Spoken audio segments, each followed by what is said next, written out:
Hello, good morning. This is Aubrey, and I am checking in with each of you to see how you're doing and to send my absolute well wishes to each of you. Today, I'm going to give you a little walkthrough of vowel work. If you have time, you can watch this video and you can practice these exercises yourself. The first thing we're going to do is we're going to work on the vowel E, as in everything, even, all of the wonderful closed E vowel sounds that we sing often. For many years, I tried to find the perfect way to sort of set up the vowel so that you really can't sing the vowel incorrectly. And the way that I have found that works the best is by using the French sound oui, which is also yes in French. So the reason we do this is when we say oui, notice how released my jaw is. Oui. Notice the placement of my tongue, that it's quite far forward. The other thing that's interesting is we get that wonderful sway back of the jaw that is very crucial in singing. We want that nice released or unhinged jaw, as I talk about. So, we, if you want to take a second and do that with me. We. One thing you'll notice is, unlike most of us, our temptation is to say E, E, E. Okay, now that isn't necessarily wrong. It just is stylistically appropriate for very specific kinds of singing, for belting, mixing, pop, music, theater. And most of the time, those kinds of sounds don't blend in a choir, and they're not exactly our freest sound. So that is our goal right now in learning to sing as a community choir together, is to find freedom in our singing. For me, the definition of freedom is it can sing loud, quiet, high, low. Freedom is about navigation, about artistic ability. Consequently, I love mixing and I love belting, but we don't get the same kind of dynamic variance in singing that kind of style. So let's talk through E. So we'll just say,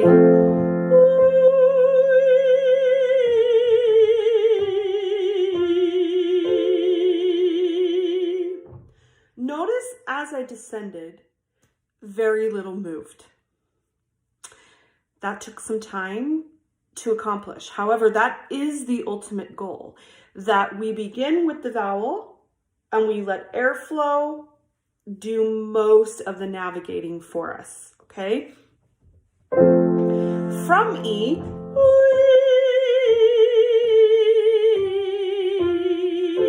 now that's my full release sound that is full with my vibrato. If I wanted to straighten it,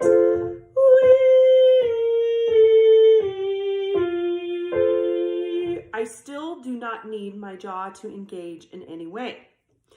So if you want to take a couple of seconds and try that yourself.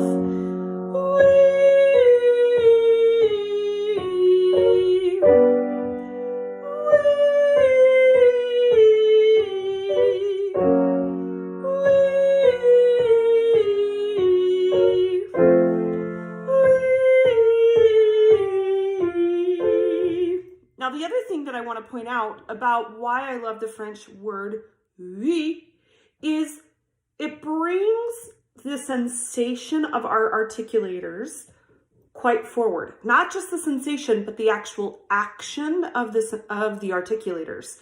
So as we're moving forward and feeling that vowel move toward the front of the mouth, that is where we want to continue to feel the vowel as we descend. Okay?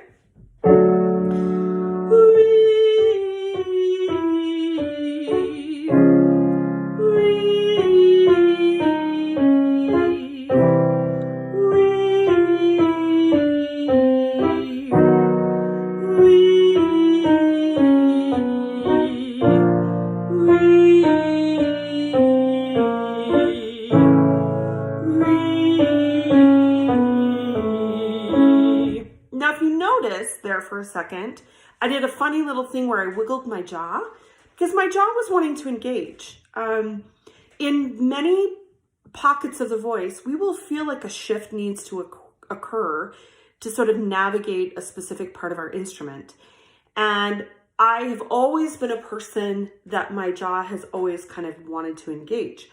So I just give a gentle reminder that I don't really need my jaw, that I need other components to navigate that part of my instrument.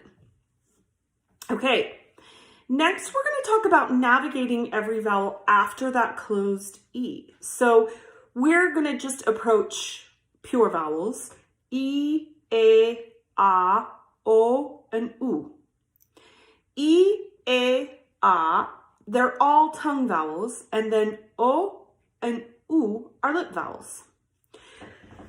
For O, it is sort of the top of the lip that navigates that vowel. For U, it's the corners, okay? So I like to just give myself permission when I'm warming up to navigate those vowels slowly. And I always begin with that we.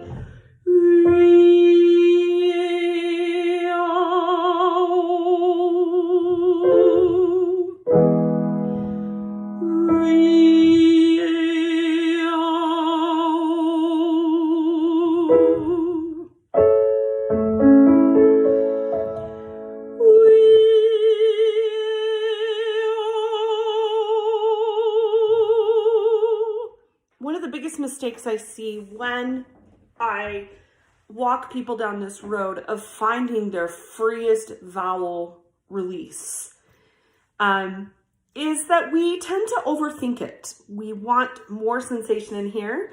So I see a lot of this.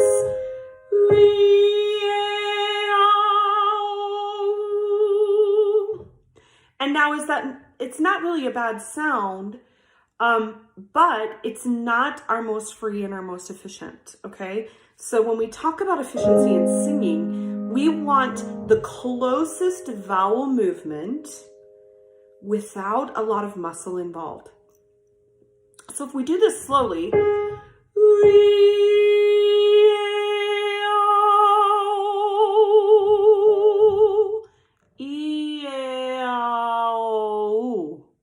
so if you're looking at the tongue from this way, we have E, it's quite high, A, O, U.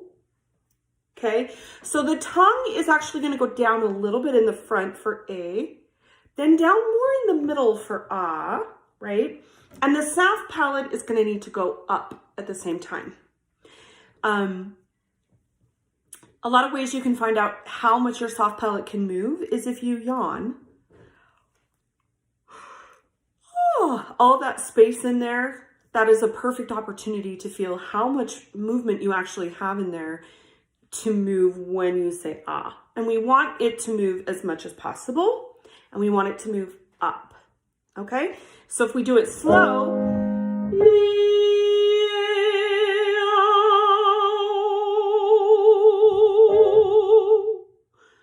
I'm gonna do that again. Notice how much movement there is or isn't. Okay, you guys are all grading me now.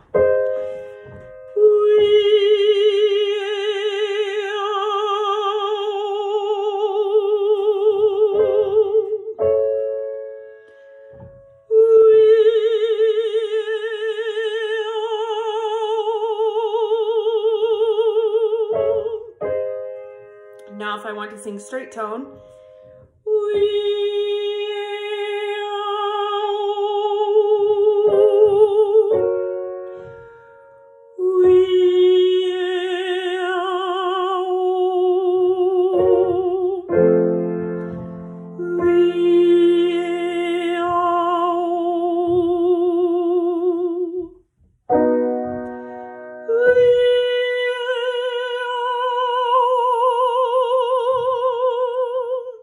vibrato sneak in a little bit.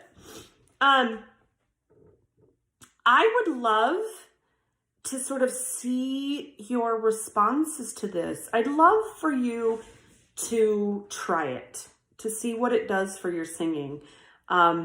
Usually, whenever we have something auxiliary, that engages to sort of propel the sound in any way, it's because another working function of the vocal apparatus isn't working up to speed. And oftentimes what I find in my own work and in working with others is that when we get that jaw to stop engaging, the breath tends to be more efficient. It's a very beautiful thing. So here's your first video on vowel work. I hope really genuinely that to you and yours, you're doing as best as you can. We decided when we found out that we would be homeschooling through May that we should probably run a tight ship and have a very specific schedule and everybody be doing something at a very specific time of the day. And today was the first day we implemented that, and we're only an hour behind schedule. Isn't that wonderful? That means from here, it can only get better. I have a lot of gratitude right now for a lot of people, and I have a lot of empathy for a lot of people. And in any way this is challenging, I hope you can feel my love and genuine concern for you. And I really, really hope that you have everything you need to get through this. And if we can, maybe we can all make a little sound and sing together in this way. Cheers and bye-bye.